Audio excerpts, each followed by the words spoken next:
আমার নবী রাহমাতুল লিল আলামিন খানায়ে কাবার সামনে আল্লাহর কালাম খুলি খুলি তেলাওয়াত করতেছেন। আল্লাহর কালাম তেলাওয়াত করতেছে, পয়গম্বর তেলাওয়াত করতেছেন, লম্বা তেলাওয়াত। মক্কার সবচেয়ে বড় জাদুঘর আসছে আমার রাসূলকে কোরআনের তেলাওয়াতকে জাদুঘর বলে প্রচার করে দেওয়ার জন্য।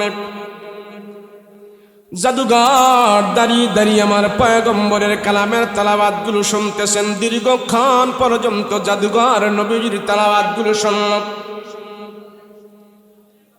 অনেকক্ষণ পর আমার পয়গম্বর কোরআনের তেলাওয়াত যখন বন্ধ করলেন, বন্ধ করার পর এবার নবীজি তাকায় দেখে নবীজির পাশে লম্বা একটা লোক দাঁড়ানো আছে। তার চেহারার দিকে তাকায় দেখে নবী রাহমাতুল লিল আলামিন তার চোখের দিকে তাকায় দেখে ওই জাদুঘরের চোখ থেকে পানিগুলো গড়ে গড়ে গড়ে গড়ে পড়তেছে। দাড়িগুলো ভিজে গেছে, বুকটা ভিজে গেছে, জাদুঘরের চোখ থেকে পানি গড়ে গড়ে গড়ে পড়তেছে। রাহমাতুল লিল আলামিন বলে, ভাই তোমার বাড়ি কই, কোত্থেকে আসলা, কারণ কি, এখানে কান্না করো কারণ কি, কি ব্যাপার, আমি পয়গম্বর কোনো কষ্ট দিয়েছি কিনা তোমাকে বলো, কেন এখানে তুমি কান্না করো, কারণটা কি, তোমার চোখে পানি কেন? আমি পয়গম্বর কারো চোখের পানি সহ্য করতে পারে না। দুনিয়াতে কারো চোখ থেকে পানি বের হওয়ার জন্য আমাকে আল্লাহ দুনিয়াতে পাঠায় নাই, মানুষের চোখের পানি মুছার জন্য আমি নবী দুনিয়াতে আসছে। ও ভাই কেন কান্দো, থেকে আসলা, তোমার বাড়ি কই, কি তোমার পরিচয়, কেন এখানে তুমি কান্না করো, কারণটা কি, তোমার কি খাদ্যের অভাব না বাসস্থানের অভাব না তোমার বস্ত্রের অভাব, কিসের অভাবে তুমি কান্না করো, আমার কাছে বলো, আমি পয়গম্বর তোমার অভাব মোচন করার জন্য চেষ্টা করব। ওই লম্বা জাদুঘর দাঁড়িয়ে দাঁড়িয়ে শুধু কান্না করে, চোখের পানি ফেলে ফেলে কান্দে। রাহমাতুল লিল আলামিন বলে, ভাইরে কেন কান্না করো, আমি বুঝতেছি না, আমার দ্বারা তুমি কোনো আঘাত পেয়েছো কিনা বলো। ওই জাদুঘর ডাক দেয়া বলে, না মুহাম্মদ, না না না, আমি কোনো কষ্ট পাই নাই, আঘাত পাই নাই, আমি তোমাকে কোনোদিন সরাসরি দেখি নাই, তোমার জবানের কোরআনের তেলাওয়াত আমি কোনোদিন শুনি নাই, আজকে আমি শুনেছি, তোমার জবান থেকে আমি কালামুল্লাহর তেলাওয়াতগুলো আমি দাঁড়িয়ে দাঁড়িয়ে শুনেছি। ও মুহাম্মদ, আবু জাহেল কুবা সাইবা তারা আমাকে পাঠিয়েছে তোমার বিরুদ্ধে অপবাদ দেওয়ার জন্য। আমি নবী দাঁড়িয়ে দাঁড়িয়ে তোমার জবান থেকে আল্লাহর কালামের তেলাওয়াতগুলো শুনেছি। হয়তো তুমি আমার নাম অনেক শুনেছো, কিন্তু আমার চেহারাটা তুমি দেখো নাই। এই জমিনে আমি জাদুবিদ্যায় পারদর্শী, জাদুর অনেক মন্ত্র জানে, আমার কাছে বহু জাদুবিদ্যা আছে, আমি অনেক মানুষকে জাদুবিদ্যা শিখাই। আমার অন্তরে যত কুফরি মন্ত্র আছে সব কুফরি মন্ত্র নিয়ে আজকে তোমার কালামের তেলাওয়াত আমি শুনেছি। মুহাম্মদ তোমার জবানের কোরআনের তেলাওয়াত আমার দিলের ভিতরে ঢুকে গেছে। আমার দিলের ভিতরে যত জাদুর মন্ত্র ছিল, কুফরি মন্ত্র ছিল, সব কুফরি মন্ত্রগুলো ধুয়া মুছা পরিষ্কার করিয়া তোমার কোরআনের তেলাওয়াতের কারণে এই মুহূর্তে আমার দিলের ভিতরে কোনো জাদুবিদ্যা নাই, জাদু আমি পারদর্শী না। এখন আমার দিলের ভিতরে আল্লাহর কালাম ঢুকে গেছে, সব কুফরি মন্ত্রগুলো ধুয়া মুছা পরিষ্কার করিয়া আমার অন্তরের ভিতরে হেদায়েতের নূর ঢুকে গেছে। মুহাম্মদ আমার দিলি বিশ্বাস, এই কালাম কোনোদিন জাদুর বিদ্যা হতে পারে না। তুমি যে আল্লাহর কালাম তেলাওয়াত করেছো, এগুলি কোনো মানুষের কথা নয়, কোনো কাহিনের ভাষা নয়, কোনো কবির কথা নয়, কোনো মানুষ এগুলি রচনাও করতে পারে না। আমার দিল সাক্ষী দিতেছে আহকামুল হাকিমিন, আল্লাহর কালাম সত্যবাদীর কালাম, সত্য কথা। ও মুহাম্মদ, আবু জাহেলদেরকে খবর পাঠিয়ে দাও, তাদের কাছে আমি আর যেতে চাই না, তারা আমাকে এখানে পাঠিয়েছি তোমার বিরুদ্ধ করার জন্য। আজ থেকে আমি তোমার সঙ্গী হতে চাই, তুমি যদি আমারে অনুমতি দাও, আমার হাতটা তোমার পবিত্র হাতের মধ্যে লাগায়া আমাকে তুমি পরায়া দাও, লা ইলাহা ইল্লাল্লাহু মুহাম্মাদুর রাসূলুল্লাহ সাল্লাল্লাহু আলাইহি ওয়াসাল্লাম। রাসূলকে আল্লাহ পাক বলেছেন, আগে আপনি কোরআনের তেলাওয়াত করেন, ইয়াতলু আলাইহিম আয়াতিকা, আপনার উপরে যে আয়াত আমি নাজিল করেছি সেগুলো তেলাওয়াত করেন। আর আমরা হলাম তেলাওয়াতে পারদর্শী নয়, আমরা হলাম ব্যাখ্যা, মুফাসসির, ওয়াজ, বেটায় নামাজের 5টা সূরা জানে না, কিন্তু বড় বড় ফতুয়া জানে। আছে না? না, ছেলেও জানে না, মেয়েও জানে না, নিজেও জানে না, কিন্তু হুজুরদের বিরুদ্ধে ফতুয়া দেওয়ার বেলা 1 নাম্বার। তুই 1 নাম্বার শয়তান। কোরআন শরীফ তুই পড়তে জানো না, তেলাওয়াত জানো না, তুমি কিসের ফতোয়া দাও? আর যে রাসূলুল্লাহর উপরে আল্লাহ পাক প্রথম বললেন আপনি আগে তেলাওয়াত করবেন, এই তেলাওয়াত শুনে শুনেই কাফেরদের দিলের ভিতরে কোরআন যে এফেক্ট করবে, কোরআন যে তাদের মনকে নরম করবে, আর নরম দিলের ভিতরে আমি আল্লাহ হেদায়েতের বাতি জ্বালিয়ে দেব। আপনারা যারা মক্কায় গিয়েছেন, মদিনায় গিয়েছেন, দেখবেন অনেক লোক ইমাম সাহেবের পিছনে দাঁড়িয়েছে, নামাজ পড়তেছে আর অজস্র জোরে কান্না করতেছে, চোখ থেকে পানি বের হচ্ছে। এমনকি নামাজের ভিতরেই অনেক মুসল্লি মক্কা মদিনায় কোরআনের তেলাওয়াত শুনতে শুনতে কান্নায় অস্থির হয়ে যায়, গড়াগড়ি শুরু করে দেয়। জাহান্নামের আয়াতগুলো আসলে তাদের চোখের পানি ধরে রাখতে পারে না, হাউ মাউ করে তারা নামাজেই কান্না শুরু করে দেয়। আর আমরা তেলাওয়াত বুঝি না, অর্থ বুঝি না, কিন্তু ফতুয়া বুঝি। কথা বলেন ঠিক কিনা? তো নিজে তো পড়ি নাই, সন্তানকেও আমি কোরআন তেলাওয়াত কোরআনের জন্য, শিক্ষার জন্য আমার কোনো গুরুত্ব নাই। কথা বলেন ঠিক কিনা? আরো উল্টা বলে যে পোলাডারে চাইছিলাম মাদ্রাসায় পড়াইতে, আলেম বানাবো, মৌলবি বানাবো, কিন্তু হুজুর যুগ বিয়োগ করে দেখলাম যদি হেরে আলেম বানায়, বর্তমান যুগের যে চাহিদা, হ্যাঁ নিজেই খাইব কি আর আমগুড়ি খাওয়াইব কি? হ্যাঁ নিজেই তো চলতে পারতো না আলেম হইয়া, এর জন্য তারা ডাক্তার, ইঞ্জিনিয়ার, মাস্টার বানানোর নিয়ত করছি। আরে জাহেল, কত মাস্টার, কত ডাক্তার, কত ইঞ্জিনিয়ার যে দেখো লক্ষ লক্ষ টাকা ইনকাম করে, মা বাবারে বাদ দেয় না। মা বাবারে ডাক্তার, ইঞ্জিনিয়ার, ব্যারিস্টারেরা মা বাবারে বৃদ্ধাশ্রমে নিয়ে দিয়ে আসে। কথা বলো ঠিক কিনা? মাদ্রাসায় গরিবের সন্তানকে পাওয়া যায়, মাদ্রাসায় গরিবের সন্তানকে পাওয়া যায়, আলহামদুলিল্লাহ। স্কুল কলেজ ভার্সিটিতে ধনীর সন্তানদেরকে পাওয়া যায়। আর এই সমাজের বৃদ্ধাশ্রমেও ধনীদের মা বাবাকে পাওয়া যায়, আলেমের মা বাবাকে পাওয়া যায় না। কথা বলেন ঠিক কিনা? খাই হোজা আলেম হলে খাইব কি? আমি আমার লগে আপনি 1 সপ্তাহ ঘুরেন না আমার সাথে, খাওয়ানোর ঠালা আব্বা ডাকবেন যে আব্বা আমার আর খাওয়াইস না। খানার মালিক কে? আপনি কোন বলে হুজুর হইলে খায় না। এর বেটা হুজুর হইলে খায় না, না হুজুর হইলে খায় না, না হুজুর হইলে খায় না। রিজিকের মালিক কে? দান সম্পদ, বাড়ি গাড়ি, ক্ষমতা, সব কিছুর থেকে আল্লাহ রসুল বলেছেন এগুলি সম্পদ নয়, সম্পদ হইল আল্লাহর কাছে এলেম, কোরআন, হাদিস। কথা বলো ঠিক কিনা? দুনিয়ার সম্পদ তুমি পাহারা দিতে হয়, আর এলেম নামক সম্পদ তুমি পাহারা দিতে হবে না, তোমারে পাহারা দিবে। কথা বলো ঠিক কিনা? এলেম হলো সবচেয়ে বড় সম্পদ। নবীজির সাহাবায়ে কেরামের অট্টালিকা, বিল্ডিং, প্রাসাদ ছিল না, তাদের এলেমের ভান্ডার ছিলেন, এলেমের ভান্ডার ছিলেন। রাসূলুল্লাহর 2 চাচতো ভাই, নবীজির 2 চাচতো ভাই, চাচাতো ভাই সবচেয়ে বড় আলেম ছিলেন। একজনের নাম হলেন আলী রাদিয়াল্লাহু আনহু, আর আরেকজনের নাম হলো আব্দুল্লাহ ইবনে আব্বাস রাদিয়াল্লাহু আনহু। নবীজির কয় ভাই বড় আলেম? কথা বলেন কয় ভাই? যারা সমাজে আলেম হবে, আরে যারা মাদ্রাসায় পড়ায়, হাদিস পড়ায়, কোরআন পড়ায়, তাফসীর পড়ায়,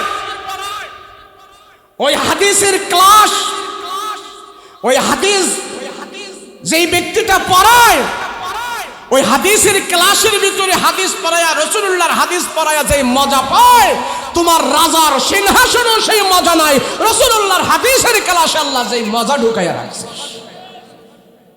না হয় আমরা হুজুররা কি সবকিছু ছেড়ে দিয়া কিতাবাদি কোরআন নিয়ে পড়ে থাকতাম? এমনি আমরাও তো এখন যদি পয়সা ইনকাম করি তো লাখ লাখ টাকা ইনকাম করতে পারবো, আমরাও পারবো। আপনারা 2 হাত 2 চোখ 2 পা, আপনার যে দিমাগ, আমার তো তাই।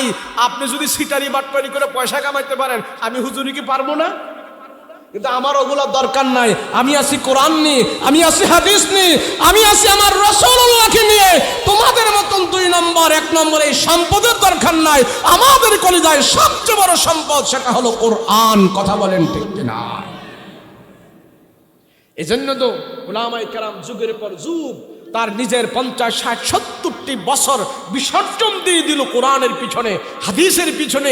এই মজা আপনি জীবনেও পাইবেন না। কোরআন হাদিসের মজা, এটা ক্ষমতার মজার চাইতে আরো বেশি মজা, টাকার মজার চাইতো হাদিসের মজা বেশি মজা। দুনিয়ার অট্টালিকা, বিল্ডিং, বাড়ি গাড়ির চাইতো আরো অনেক পরিমাণে মজা আল্লাহ পাক কোরআন হাদিসের ভিতরে দিয়ে রাখছে। কথা বলেন ঠিক কিনা?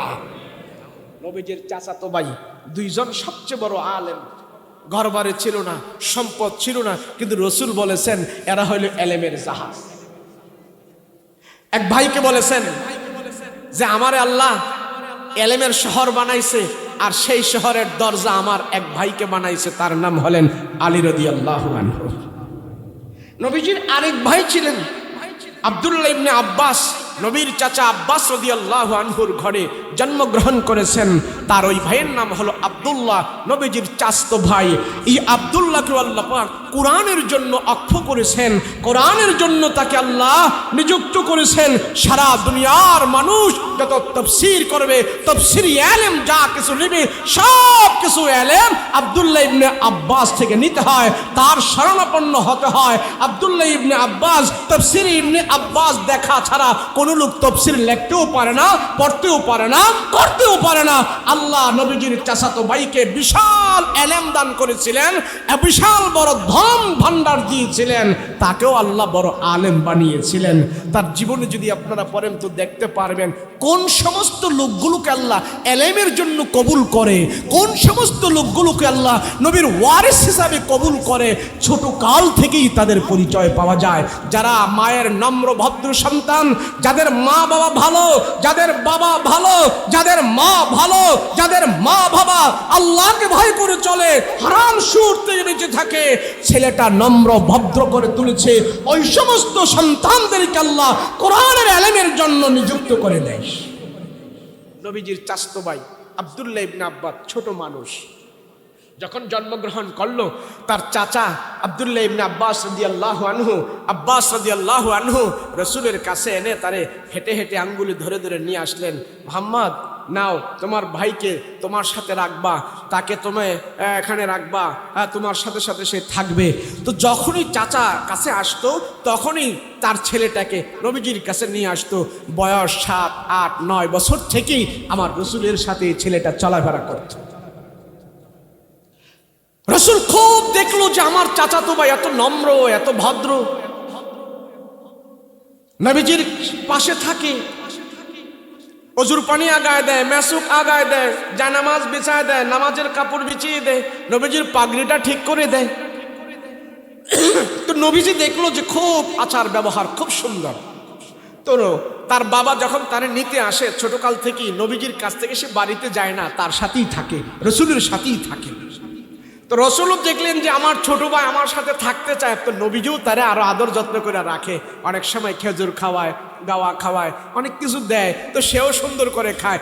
নবীজির সাথে চলাফেরা করার পর সে বাবা মার কথা ভুলেই গেছে, এখন শুধু রাসূলুল্লাহর সাথেই ছোট মানুষটা থাকে। এমন কিছু পোলাপাইন আছে না, মুরব্বীদের লজ্জা ধরে থাকে, মুরব্বীদের কাছ থেকে দূরে যেতে চায় না। এই নবীজির চাচাতো ভাইয়ের ছোট কাল থেকে একটা অভ্যাস ছিল, নবীজি যেখানে যেত সেও সেখানে যেত। এমনকি আমার রাসূল রাতের বেলা ঘরে ঘুমাইতো, তখন থেকে সে যখন পর্দা ফরজ হয় নাই তখন থেকে সে আব্দুল্লাহ ইবনে আব্বাস আমার রাসূলুল্লাহর ঘরের ভিতরে সে ঘুমাইতে থাকে। ছোট্ট মানুষ। তো রাসূল যখন রাতের বেলা ঘুম থেকে উঠতেন, সে শুধু সবসময় লক্ষ্য রাখতো নবীজির কখন কি প্রয়োজন। নবীজি ঘুম থেকে উঠলেন, তাহাজ্জুদের নামাজ পড়বে, হাজত ছাড়বে, ইস্তেঞ্জা সারবে, এরপরে নামাজে দাঁড়াবে। তো রাসূল যখন ঘরের দরজা খুলে বের হলো, হাজত ছাড়ার জন্য একটু দূরে আড়ালে গেল, তো আব্দুল্লাহ ইবনে আব্বাস আব্দুল্লাহ ঘুম থেকে জাগ্রত হলো। দেখতেছে নবীজি ঘর থেকে বের হলো, সেও ঘর থেকে বের হয়েছে, বের হয়ে আর দেখতেছে রাসূল কোথায় যাচ্ছে। তো সে বুঝে ফেলছে আমার রাসূল, আমার ভাই উনি হাজতে যাচ্ছে। তো হাজত থেকে আসার পর আমার রাসূলের ওযুর জন্য পানির প্রয়োজন। তো নবীজি ওখান থেকে আসার আগে সুন্দর করে এক মগশ পানি এই আব্দুল্লাহ রাস্তার মাঝখানে রেখে নবী যেদিক দিয়ে আসবে, আসলেই যেন চোখে পড়ে এমন জায়গায় রেখে সে গাছের আড়ালে দাঁড়িয়ে রয়েছে। তো নবীজি আসার সাথে সাথেই দেখলো এখানে পানি। ব্যাপার কি, এত রাতে আমার জন্য এত সুন্দর করে মকসবরে পানি এখানে কে রাখলো? রাসূল এদিক ওদিক তাকায়, দেখে কোনো লোক তো দেখা যায় না, পানি আমার জন্য রাখলো কি? তো ঘরের ভিতরে গিয়ে জিজ্ঞেস করলো, আয়েশা তুমি কি আমার জন্য মকসবরে পানি রেখেছো? বলে না, আমি তো পানি রাখি না, আমি তো শুয়ে আছি। বলে আমার জন্য মকসবরে সেখানে পানি রাখলো কি? তো আয়েশা রাদিয়াল্লাহু আনহা বলে মনে হয় আপনার চাচতো ভাই আব্দুল্লাহ রেখেছে। তো নবীজি তার বিছানায় যায় দেখে যে সে বিছানায় নাই। তো নবীজি ডাকতে আসে, আব্দুল্লাহ তুমি কোথায় কোথায়? নবীজি কয়েকটা ডাক দিছে। এরপরে আব্দুল্লাহ গাছের আড়াল থেকে নবীজির সামনে এসে হাজির হলো। ছোট্ট মানুষ, আসসালামু আলাইকুম ইয়া রাসূলুল্লাহ। আরে তুমি গাছের আড়ালে কেন? তুমি কি এখানে পানি রাখছো মকসবরে? বলে হ্যাঁ ইয়া রাসূলুল্লাহ, আমি এখানে মকসবরে পানি রেখেছি। কই কেন?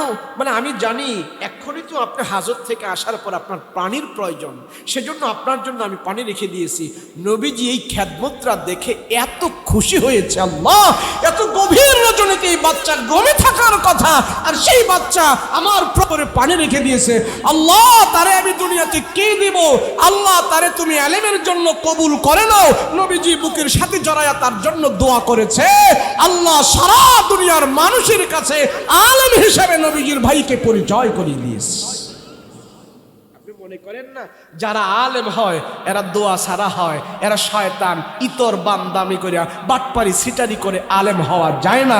মুআদ্দাব হয়ে আদব আখলাক নিয়ে উস্তাদের দোয়া নিয়ে তারা আলেম হতে হয়। কথা বলেন ঠিক কিনা?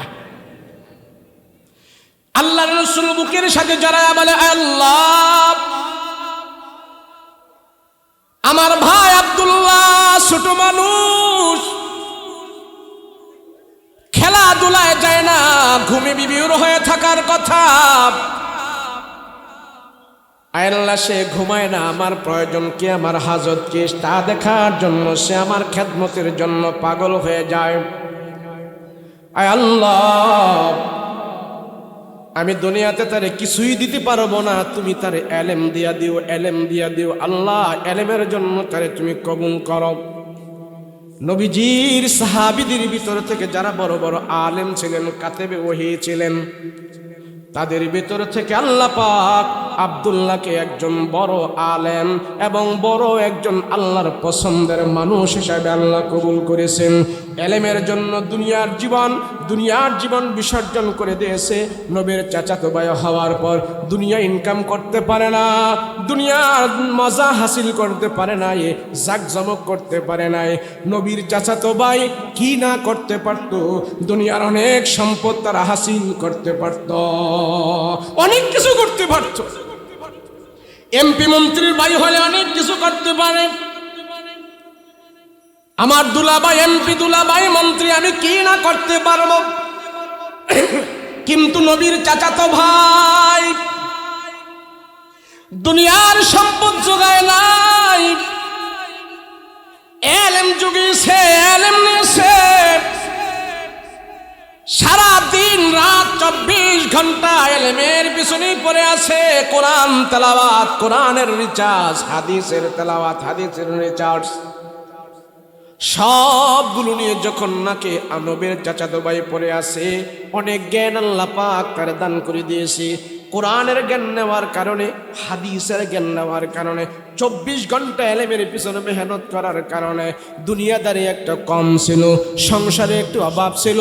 সংসার পুরা করার জন্য, আর্থিকভাবে সচ্ছল হওয়ার জন্য তাদের কোনো ধান্দা ছিল না। তার বাবা আব্বাস রাদিয়াল্লাহু আনহু বহুদিন আগে মারা গেছে।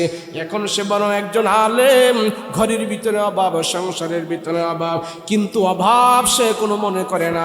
আল্লাহর কোরআন এবং হাদিস নিয়ে আসে, অভাবের কথা কোনো তার শরম থাকে না। কোরআন আর হাদিসের মজার কারণে দুনিয়ার সব জিনিস সে ভুলে গেছে। কোরআন হাদিসের মজা নিয়ে সে দুনিয়াতে বেঁচে আসি। বিশাল বড় আলেম।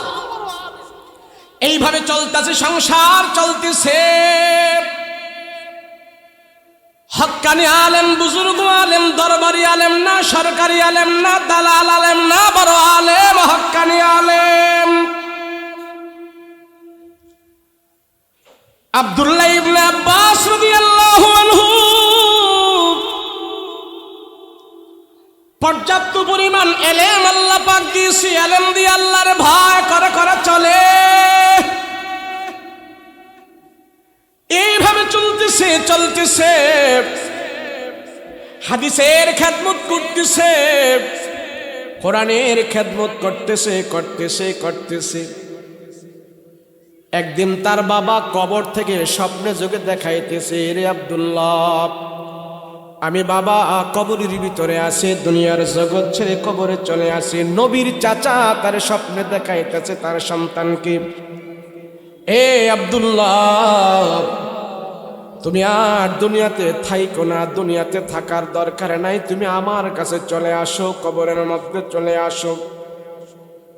রাতের বেলা কয়েকদিন পর্যন্ত যখন নাকি নবীর চাচাতো ভাই আব্দুল্লাহ স্বপ্ন দেখেছে, তার বাবা তারে কবর থেকে ডাকে। উনি হইলেন দুনিয়ার সবচেয়ে বড় একজন আলেম, আর আলেমের বাবা কবর থেকে ডাকতেছে চলে যাওয়ার জন্য। উনি বুঝে ফেলছে দুনিয়াতে আমার আর থাকার সময় নাই, আমার বাবার সাথে আমি কবরের মধ্যে চলে যেতে হবে। ঘুম থেকে জাগ্রত হইয়া মনটা খারাপ করে বসে আছে। স্ত্রী এসে জিজ্ঞেস করে, কে গো স্বামী আমার, আপনি ঘুমাইলেন কিন্তু ঘুম থেকে জাগ্রত হয়ে আপনার মনটা এত খারাপ কেন, কারণ কি? কয় না বিবি, খারাপ না, তোমাকে তোমার সাথে আমার কিছু কথা আছে। বলে কি কথা? বলে কি কথা? বলে কথা হইল, মনে হয় আমি আর দুনিয়ার জমিনে বেশি দিন থাকবো না, তোমাকে নিয়ে আমি ঘর সংসার করেছি, যদি কোনো দুঃখ কষ্ট তোমাকে দিয়ে থাকি, এ বিবি তুমি আমারে ক্ষমা করে দিবা। আমি রাতের বেলা স্বপ্নে দেখেছি আমার বাবা আমারে কবর থেকে ডাকে, আর তার এই স্বপ্নের ব্যাখ্যা হলো, কবর থেকে যদি কোনো মানুষ তার কাছে ডাকে, কবরে যাওয়ার জন্য ডাকে, ব্যাখ্যা হলো দুনিয়ার জমিনে সে কোনোদিন আর বেশি দিন বেঁচে থাকবে না, অচিরেই সেই কবরের জগতে চলে যাবে। এ বিবি আয় আয়, আমি তোমাকে দুইটা নসিহত করব। একটা নসিহত হইল, তোমার পেটের ভিতরে যে আমার সন্তান আছে, আমার গর্ভের সন্তান আছে, আমার ওরসজাত সন্তান তোমার গর্ভের ভিতরে আছে, আমি যদি দুনিয়াতে চলে যাই, এই সন্তান যদি দুনিয়াতে আসে, আমি তোমার উপরে নসিহত করতেছি, এই সন্তানকে তুমি কোরআনের খাদেম বানাইবা, কোরআনের বড় একজন আলেম বানাইবা, আর আমার মৃত্যুর পরে একজন মুরব্বী আলেম দেখা, পাকনা দাড়িওয়ালা মানুষ দেখা আমার জানাজার নামাজ তুমি পড়াইতে দিবা। এই দুইটা নসিহত স্বপ্নে দেখছি রাতের বেলা। আমরা স্বপ্ন দেখি না, কি দেখি না? কিন্তু আমাদের স্বপ্ন যেন তেন স্বপ্ন, আর সাহাবীদের স্বপ্ন কি এক স্বপ্ন? আমাদের মাঝে আমরা স্বপ্ন দেখি, আমাদের স্বপ্নটা তিন প্রকার। কয় প্রকার? কথা বলেন, কয় প্রকার? তিন প্রকার আমাদের স্বপ্ন, মনে রাখবেন। একটা হইল শয়তানি, একটা হইল খেয়ালি, আর একটা হইল শয়তানি, আর একটা হইল রহমানি। স্বপ্ন কয় প্রকার? জোরে বলেন না, কয় প্রকার? মনে রাখবেন, স্বপ্ন তিন প্রকার, একটা হইল খেয়ালি, আর একটা হইল শয়তানি, আর একটা হলো রহমানি। খেয়ালি শয়তানি কোনটা? খেয়ালি স্বপ্ন কোনটা? খেয়ালি স্বপ্ন হলো আপনি দিনের বেলা বেশি করে টাকা গণেন, খালি লাভের লাভ, লাভের লাভ, টাকা গণেন। এখন রাতের বেলা বিবির সাথে ঘুমাইয়াও আপনি খালি টাকা গণেন, লাভের লাভ, লাভের লাভ। এটা হইল শয়তানি, এটা হইল খেয়ালি। এটা কি? আর আরেকটা হলো শয়তানি। শয়তানি স্বপ্ন কি? হুজুর আসছে, হুজুর আসছে নাকি? আরেকটা হলো শয়তানি। এক লোক রাতের বেলা স্বপ্নে দেখলো, সে রাতের বেলা স্বপ্নে দেখছে 60টা কোরআন শরীফের ভিতরে প্রস্রাব করে দিচ্ছে। কয়টার ভিতরে? এই কথা কন না, কয়টায়? 60টা। 7 কোরআন শরীফে যখন প্রস্রাব করে দিছি, বেটা তো ঘুম থেকে উইটা হাই হাই রে, করলাম কি? আমি শেষ, আমি শেষ। ওরে খোদা, আমার কি করলাম তুমি? আমি কোরআন শরীফে প্রস্রাব করছি। এখন এমন কান্না শুরু করছি, বিবি আইসা কয় ব্যাপার কি? কইস না বিবি, আমি শেষ। আমি শেষ। বলে আরে কেমনে শেষ? ঘুমের থেকে উঠে কয় শেষ শেষ। কি হয়েছে? আরে যদি বাংলা বইটা হইতো তাহলে একটা কথা ছিল, 7টা কোরআন শরীফের মধ্যে আমি প্রস্রাব করে বইরালিস। আমি শেষ। হায় হায় খোদা, আমার এটা কি করলো? তো বিবি কয়, এই রাত্রে বেলা মানুষ কত কিছু স্বপ্নে দেখে, আন্তাজে গুন্দাজে কান্দা টান্দি কইরেন না। আমাদের এখানে বড় হুজুর আছে, হুজুরের কাছে যে একটু জিজ্ঞেস করেন এর অর্থ কি, কি দেখছেন আপনি? বেটায় তো খাওয়া দাওয়া সব বন্ধ করে দিছে, রাতের বেলা 7 কোরআন শরীফে প্রস্রাব করে দিছে। বড় হুজুরের কাছে যায়, সাইকুল হাদিস সাহেবের কাছে যায়, যখন জিজ্ঞেস করলো হুজুর আমার এই অবস্থা, আমার কি উপায় হবে? হুজুরে হ্যার কান্না দেখে কার বেটা থাম, স্বপ্নে মানুষে কত কিছু দেখে, এটা ব্যাখ্যা কি আগে দেখে নি। হুজুরে ঘাটাঘাটি করে ব্যাখ্যা দেখলো, তুই 7 কোরআন শরীফে প্রস্রাব করে দিছস, এ বেটা এটা নিয়ে এত টেনশন করিস না, এটার ব্যাখ্যা হইল তোর বংশধরের ভিতরে 7 জন কোরআনের হাফেজ হইব। তো এটা দেখাইলো শয়তানে। আর নবীদের স্বপ্ন, সাহাবীদের স্বপ্ন মিথ্যা নয়, সবগুলো সত্য। কথা বলেন ঠিক কিনা? আব্দুল্লাহ ইবনে আব্বাস রাতের বেলা স্বপ্ন দেখছে বাবায় কবর থেকে ডাকতেছে। তো যদি কোনো মানুষ আপনজন, রিলেটিভ, কাছের কেউ কবর থেকে যদি ডাকে তুমি আমার কাছে চলে আসো, তাহলে আপনি বুঝে নেবেন বেশি দিন আর থাকার সুযোগ নাই।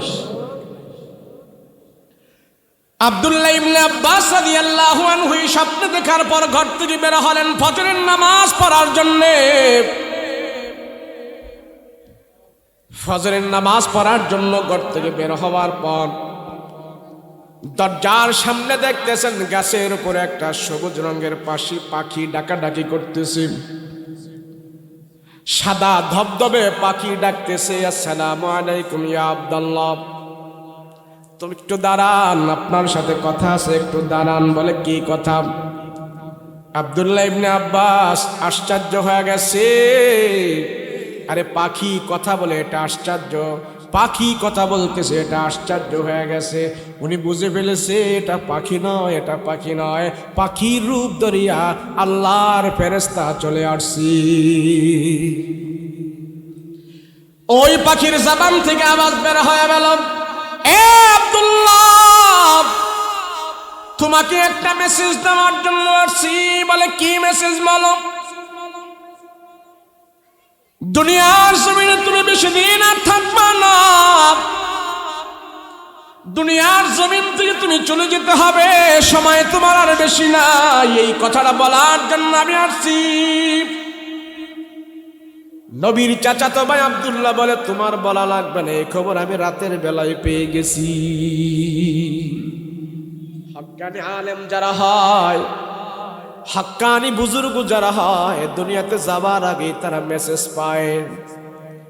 আল্লাহর পছন্দের বান্দাদেরকে আল্লাহ দুনিয়াতে যাওয়ার আগে তাদেরকে মেসেজ দেয়, সতর্ক হও, দুনিয়া থেকে তুমি বিদায় হওয়ার জন্য সতর্ক হও, তোমাকে সংবাদ দিয়ে তোমাকে দুনিয়ার জমিন থেকে নিয়ে যাচ্ছি, তোমার আর দুনিয়াতে বেশি দিন থাকার সময় নাই।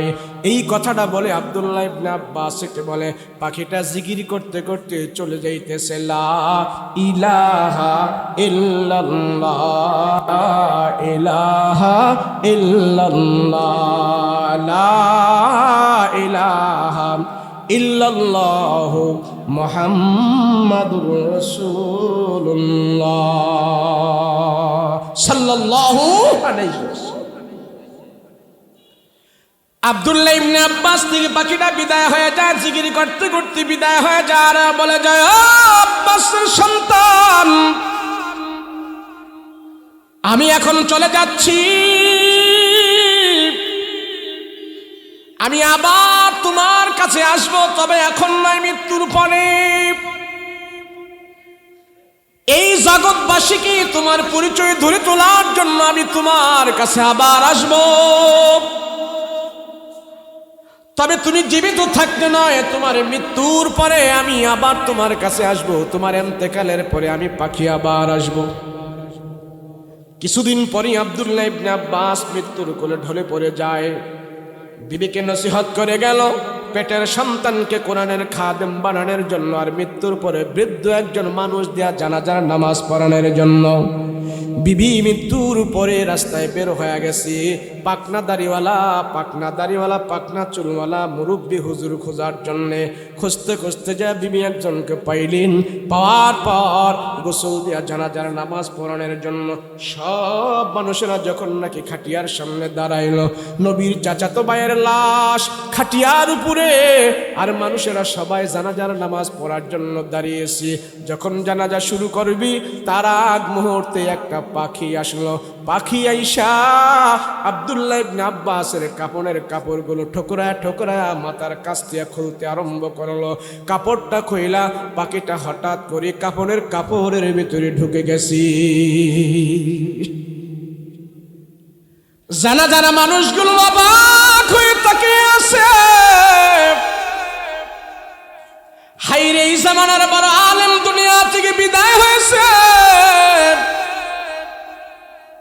তার কাপড়ের ভিতরে এত সুন্দর ধবধবে সবুজ পাখি চলে গেল। কারণ কি, কই গেল? সবাই আবার এসে দেখতেছি পাখি কোথায় কোথায়, কেউ পায় না। লাশের কাছে যখন দাঁড়াইলো সবাই একটা আওয়াজ শুনতে পাইল। নবীর চাচাতো ভাই হক্কানি আলেম, বড় আলিম, তার কাপড়ের ভিতরে থেকে কোরআনের আয়াত তেলাওয়াত হইতেছে, তেলাওয়াত করতেছে, আর সবাই মনোযোগ সহকারে শুনতেছে। পাখির জবান থেকে তেলাওয়াত হইতেছে, ইয়া আইয়াতুহান নাফসুল মুতমাইন্নাহ ইরজিই ইলা রাব্বিকি রাদিয়াতাম মারদিয়া ফাদখুলি ফি ইবাদি ওয়াদখুলি জান্নাতি। আল্লাহু আকবার। এ মুমিন, আল্লাহ পাখি দিয়া তার আত্মার প্রশংসা করেছে, সেটা পাখি নয়। আল্লাহ জান্নাত থেকে ফেরেশতা পাঠিয়ে দিয়েছে, আল্লাহর কাছ থেকে ফেরেশতা পাঠিয়ে দিয়েছে, যাও এই দুনিয়ার জমিন থেকে আজকে যিনি বিদায় হয়ে চলে গেল, উনি কোরআনের একজন আলেম ছিলেন, কোরআনের একজন খাদিম ছিলেন। শুধু কোরআনের খাদিম ছিল না, নবীজির সাথে থেকে থেকে ইলম গ্রহণ করেছে। এই বড় আলেমের অন্তরটা, আত্মাটা, দিলটা এমন পবিত্র ছিল। আমি আল্লাহ এই পবিত্র আত্মার জন্য প্রশংসা করতেছি। হে পাখি, তুমি সবাইকে যা জানাই দিয়ে আসো। ফিরিস্তাকে পাখির বেশে আব্দুল্লাহ ইবনে আব্বাসের কাপড়ের ভিতরে পাঠিয়ে দিছি। আর পাখি বলতেছে, এই দেহর এই মৃত ব্যক্তি যে ইন্তেকাল করলো, নবীর চাচাতো ভাই আব্দুল্লাহ, জানো কেমন মানুষ ছিল। তার অন্তরের ভিতরে আল্লাহর ভয় ছিল, তার অন্তরটা একবারে পাক ছিল। এই অন্তরের প্রতি আল্লাহ রাজি আর খুশি। আল্লাহ ডাক দিয়া বলে, ইয়া আইয়াতুহান নাফসুল মুতমাইন্নাহ ইরজিই ইলা রাব্বিকি রাদিয়াতাম মারদিয়া। আল্লাহ পবিত্র আত্মাওয়ালাদেরকে ডাক দিয়া বলবে, পবিত্র নফসওয়ালাদেরকে আল্লাহ ডাক দিয়া বলবে, আমি তোমার নফসের প্রতি রাজি। তোমার নফসটা তুমি পবিত্র রেখেছো। তুমি সুদের টাকা দিয়া নফস খারাপ করো নাই, ঘুষ খায়া তোমার নফস খারাপ করো নাই, জিনা করে তোমার নফস খারাপ করো নাই, নফস পবিত্র রাখছো। আমি আল্লাহ তোমার নফসের পবিত্রতা প্রশংসা করে আমি আল্লাহ তোমার প্রতি রাজি আর খুশি হয়া তোমার জন্য জান্নাতের 8টা দরজা খুলে রেখে দিয়েছি। এ পবিত্র আত্মাওয়ালা, ঢুক আমার জান্নাতের ভিতরে ঢুক। সেই জন্য আল্লাহর রাসূল দুনিয়াতে আসার পর সমস্ত মানুষের দিনের পিছনে মেহনত করেছে। নবীজি আত্মা পরিষ্কার করেছে। নবীজি 13 বছর মক্কার জাহেলদের পিছনে দাওয়াতের মেহনত করেছে। 1, 2, 3 নয় 13 বছর মেহনত করে করে তাদের দিলের ভিতরে আল্লাহর ভয় ঢুকাইছে, তাদের দিলের ভিতরে আখিরাতের ভয় ঢুকাইছে। সেই জন্য আল্লাহর রাসূল বলেন, আত্মা পরিষ্কার করো, আত্মা পরিষ্কার করো। এই আয়াত আরেকটা ব্যক্তির শানেও নাজিল হয়েছে, তিনি হলেন নবীর প্রিয় সাহাবী আবু বকর রাদিয়াল্লাহু আনহু। রাসূল বলে, আবু বকর, তোমার আত্মার প্রশংসা করে আল্লাহ পাক কোরআনের আয়াত নাজিল করে দিয়েছে, আর এই আয়াতগুলো তোমাকে কেন্দ্র করে তামাম পৃথিবীর মানুষকে জানাই দিয়েছি। আবু বকরকে ডাক দেয়া বলে, আবু বকর, তোমার আত্মা পবিত্র, তোমার দিল পবিত্র, সেই জন্য জান্নাতের 8টা গেট থেকে আবু বকরকে ডাকাডাকি করবে, হালুম্মা ইয়া আবা বকরিন, হালুম্মা ইয়া আবা বকরিন, হে আবু বকর, আপনি আমার গেট দিয়ে জান্নাতের ভিতরে ঢুকেন, আপনি পবিত্র আত্মাওয়ালা, আপনার অন্তরের ভিতরে বিন্দু পরিমাণ শিরিক নাই, আপনার অন্তরের ভিতরে বিন্দু পরিমাণ কোনো খারাপ নাই, কোনো গুনাহ নাই, আমরা জান্নাতের 8টা দরজা আপনার জন্য অপেক্ষা করতেছি। সুবহানাল্লাহ। সেজন্য রাসূল দিলের পিছনে মেহনত করেছেন 13 বছর। কয় বছর ধরে? আমি আপনি কয় বছর মেহনত করছি? কয় বছর?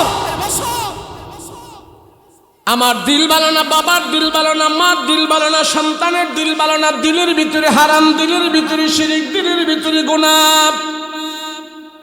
মক্কার জাহেলদের দিল খারাপ ছিল, সেই জন্য জাহেলদের অবস্থাও খারাপ ছিল। এই সমাজের মানুষেরও দিল খারাপ, দিলের ভিতরে বেজাল। যতদিন পর্যন্ত দিলের বেজাল দূর না হবে, ততদিন পর্যন্ত সমাজের বেজাল দূর হবে না। কথা বলেন ঠিক কিনা? আমাদের আজকে চাইলে বেজাল, ডাইলে বেজাল, তৈলে বেজাল, টাকায় বেজাল, কথায় বেজাল, ক্ষমতায় বেজাল। কথা বলেন ঠিক কিনা? দুনিয়ার প্রত্যেকটা কাজে কর্মের পদে পদে শুধু আমাদের বেজাল আর বেজাল আর বেজাল।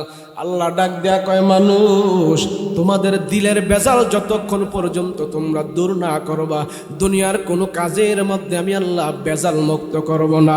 তোদেরকে সব কাজের ভিতরে বেজালের ভিতরে ঢুকাইয়া রাখবো। কথা বলেন ঠিক কিনা? দিলের বেজাল দূর কর। রাহমাতুল লিল আলামিন সেই জন্য দিলের পিছনে মেহনত করতেন। কোন বর্ণনায় পাওয়া যায় আল্লাহর নবী আবু জাহেলকে 4000 বারের উপরে দাওয়াত দিয়েছেন। আবু জাহেলকে 4000 বারের উপরে আল্লাহর রাসূল দাওয়াত দিয়েছে দিল পরিষ্কার করার জন্য, দিল ঠিক করার জন্য,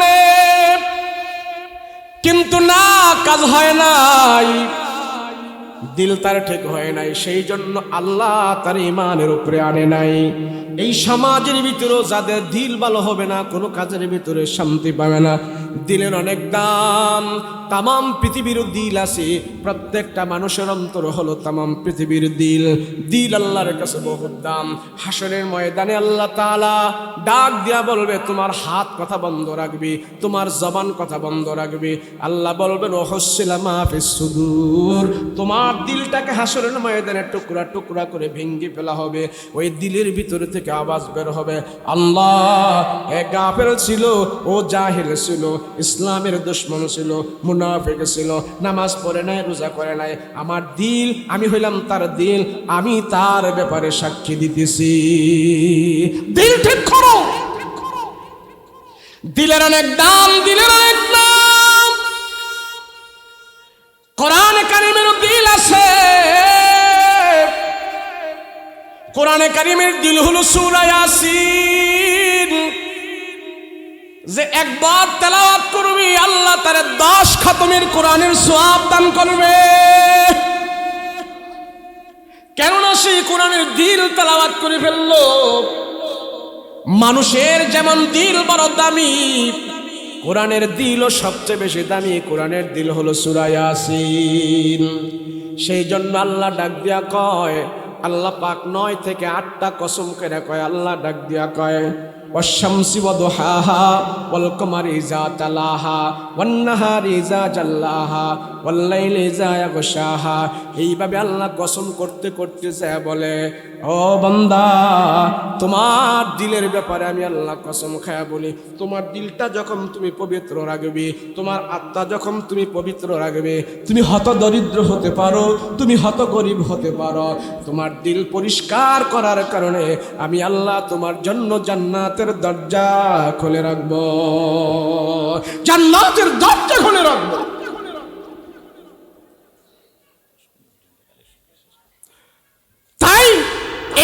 মাদ্রাসাগুলো,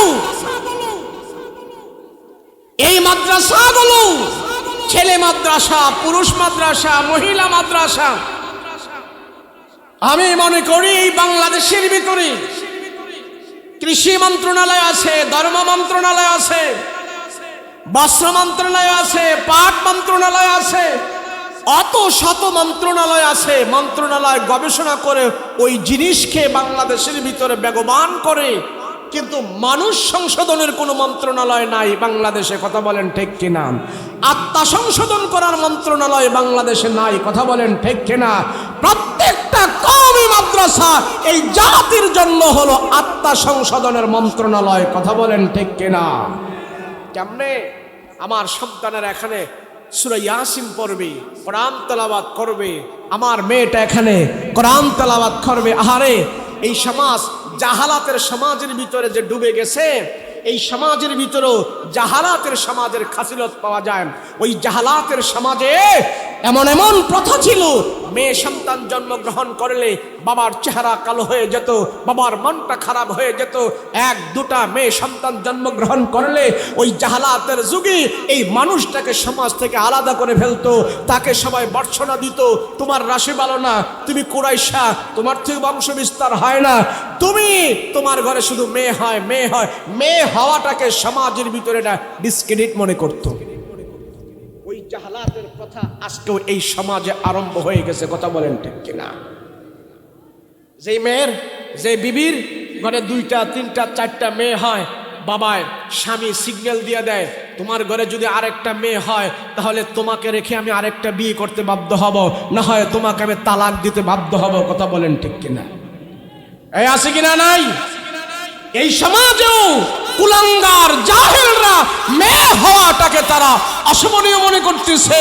আরে মেয়ে কি বিবির দোষে হয়? মেয়ে কি তোর বউর দোষে হয়? মেয়ে তো বেটা তোর দোষে হয়। কথা বলেন ঠিক কিনা? আর রাসূল বলেছে, জানো তোমার একটা মেয়ে হয়েছে, ওই জাহালাতের প্রথাকে ছিন্ন করে আমার রাসূল নারী জাতির মর্যাদা ইজ্জত বুলন্দিত করেছে। রাসূল বলেন, তোমার ঘরে যখন প্রথম মেয়ে হয় তুমি আল্লাহর কাছে দোয়া করবা। আমার রাসূলের ঘরেও মেয়ে হয়েছে, আমি নিজে ভাগ্যবান, তোমরাও দোয়া করবা যেন প্রথম মেয়ে সন্তান হয়। রাসূল বলেন, যার ঘরে প্রথম মেয়ে সন্তান হইল আল্লাহ তার ভাগ্যের দরজা খুলে দিল। রাসূল বলেন, একটা মেয়ে হয়েছে, আল্লাহ তোমার জন্য একটা জান্নাত নিযুক্ত করে ফেলেছে। দুইটা হয়েছে, দুইটা জান্নাতের মালিক তোমাকে বানিয়ে দিয়েছে। তিনটা জান্নাত, তিনটা মেয়ে হয়েছে, তোমার জন্য আল্লাহ পাক তিনটা জান্নাত উন্মুক্ত করে দিয়েছেন। সুবহানাল্লাহ। কোন ছেলের ব্যাপারে ঘোষণা আছে?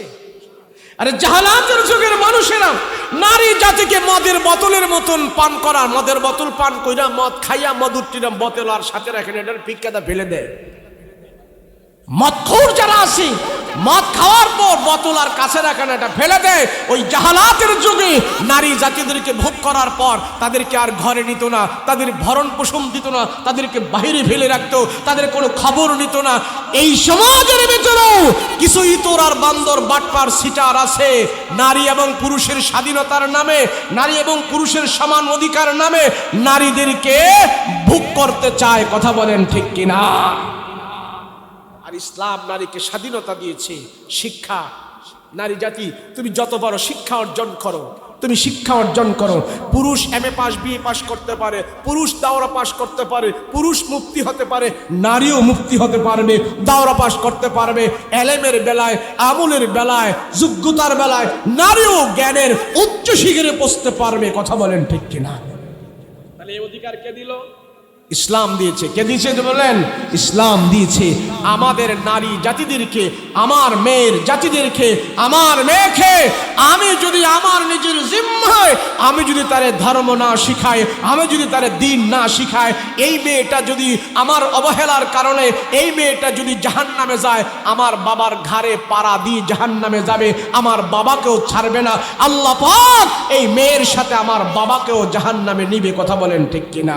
আর যদি আমার আমার বাবার প্রচেষ্টায় একটা মেয়ে যদি শুদ্ধ করে কোরআন তেলাওয়াত করতে পারে, মেয়েটা যদি পর্দা বসিদা করতে পারে, মেয়েটা যদি আল্লাহ বিলা করতে পারে, মেয়েটা যদি কোরআন হাদিস বুঝে, মেয়েটা যদি আখিরাত বুঝে আমার বাবার প্রচেষ্টায়, তো আল্লাহ দুনিয়ার সব কিছু মিস হতে পারে, আমার এই মেয়েটাকে আমি দিন শিখাই একটা দিনদারের হাতে যদি উঠায় দিয়ে দিতে পারি, আমার কোনো অন্য আমল যদি দুর্বল থাকে, এই এক মেয়ের কারণে আমার সব আমল লাগবে না, এক মেয়ের কারণে আল্লাহ আমাকে জান্নাত পর্যন্ত পৌঁছাই দেবে। কথা বলেন ঠিক কিনা?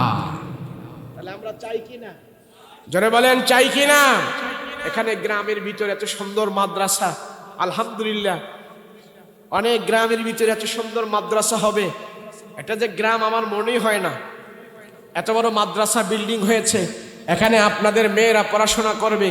পুরুষ মাদ্রাসা বহুত আছে, মহিলা মাদ্রাসা আরো দরকার।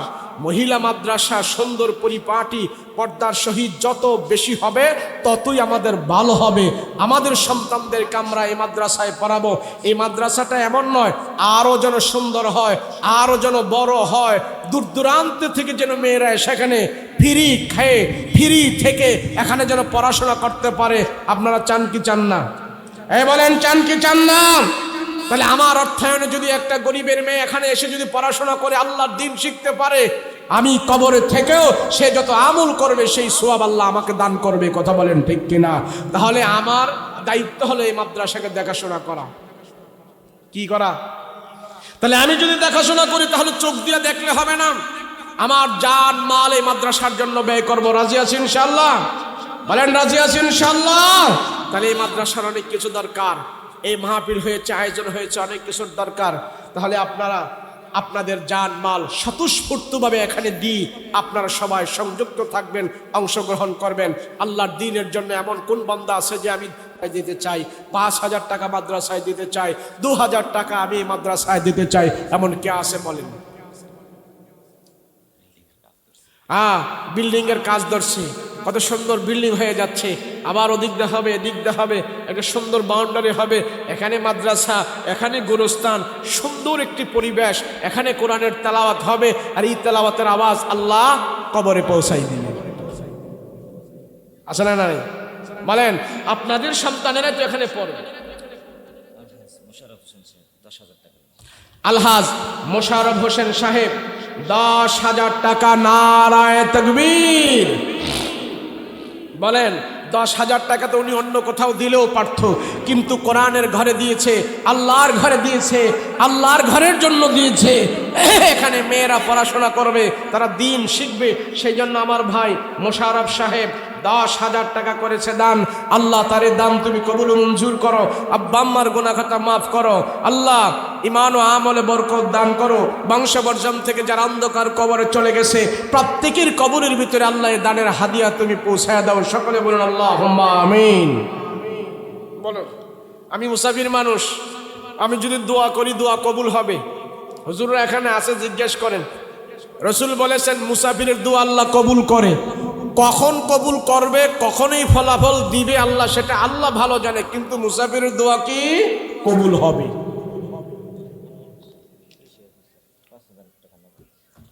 আনোয়ার হোসেন ভাই কৃষি অফিসার, ভাই মোহাম্মদ আনোয়ার হোসেন কৃষি অফিসার 5,000 টাকা নগদ দান করেছেন। সকলে বলুন আল্লাহুম্মা আমিন।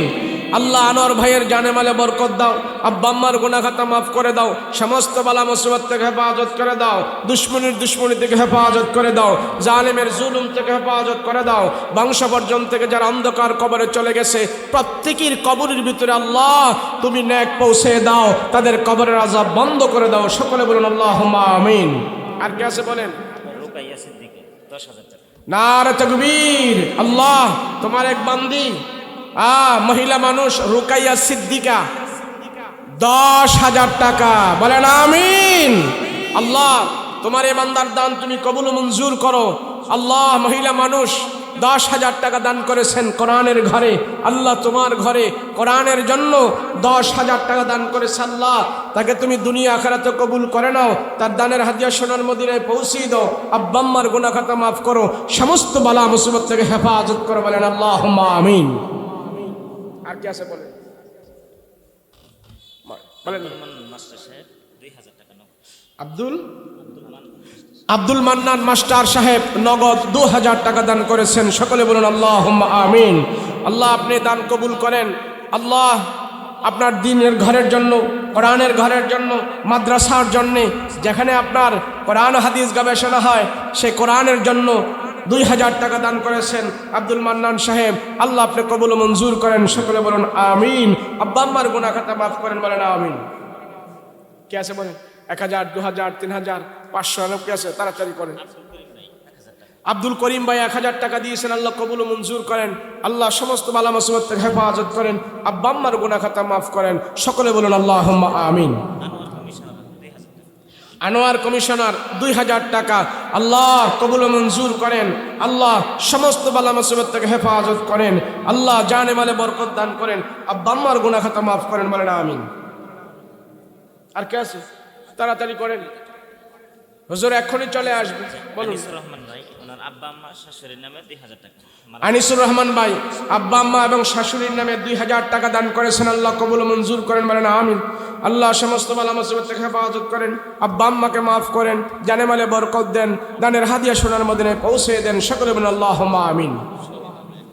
শহীদুল ভাই মোহাম্মদ শহীদুল 1000 টাকা দান করেছেন। আল্লাহ কবুল ও মঞ্জুর করেন। আল্লাহ জানে মালে বরকত দেন, হায়াতে তয়্যিবা দান করেন। সকলে বলুন আল্লাহুম্মা আমিন। আর কে আছে বলেন? তাড়াতাড়ি করেন। 1000, 2000, 3000, 4000 কে আছে বলুন? হাজি আলহাজ মোহসেন আলী 2000 টাকা। আলহাজ মোহসেন আলী সাহেব 2000 টাকা দিয়েছেন। আল্লাহ আপনি কবুল ও মঞ্জুর করেন। আল্লাহ দানের হাদিয়া সোনার মদিনায় পৌঁছিয়ে দেন। আব্বা আম্মার গুনাহ খাতা মাফ করেন। বংশবর্জন থেকে যারা অন্ধকার কবরে আছে প্রত্যেকের কবরের আযাব থেকে মুক্ত করে দেন। দুনিয়াতে আল্লাহ ঈমান ও আমলের সাথে বাঁচায় রাখেন। সকলে বলুন আল্লাহুম্মা আমিন। আর কে আছে বলুন? 1000, 2000, 3000 এমন নাই? এই 500 করে দেন না। বেগম মহিলার নামে 1000 টাকা দিচ্ছে। কে? বেগম। মাশাআল্লাহ। বেগম নামে এক মহিলা 1000 টাকা দিয়েছেন। আল্লাহ কবুল ও মঞ্জুর করেন, বলেন আমিন। 500 করে দেন। 10 জন ব্যক্তি এই মাঠ থেকে 500 করে দিবেন। 10 জন। বাবুল মিয়া 1000 টাকা। বাবুল ভাই 1000 টাকা। আল্লাহ কবুল করেন, বলেন আমিন। এই মাঠ থেকে নাই, যারা বসে আছেন চেক করলে তো অনেক টাকা পাওয়া যাবে, কিন্তু 500 করে দেন। মাহফিল আইলে টাকা আনেন না নাকি? হ্যাঁ বলেন। 500 করে 10 জনে দিবেন। 500 মাত্র 10 জন। 500 করে বলেন। এখান থেকে একজন বলেন। মাশাআল্লাহ। কি নাম? একজন মহিলা 500 টাকা দিচ্ছে। আরে পুরুষ দিতেছে হেনতে কন্যা হেনে হিলো না নাম কি? এক মহিলা 500 টাকা দিয়েছেন। আল্লাহ কবুল ও মঞ্জুর করেন, বলেন আমিন। মাশাআল্লাহ মাশাআল্লাহ। আমার এক ভাই দাঁড়িয়েছে, আল্লাহ কবুল করা, বলেন আমিন। আরে এমন লোক এখানে পাওয়া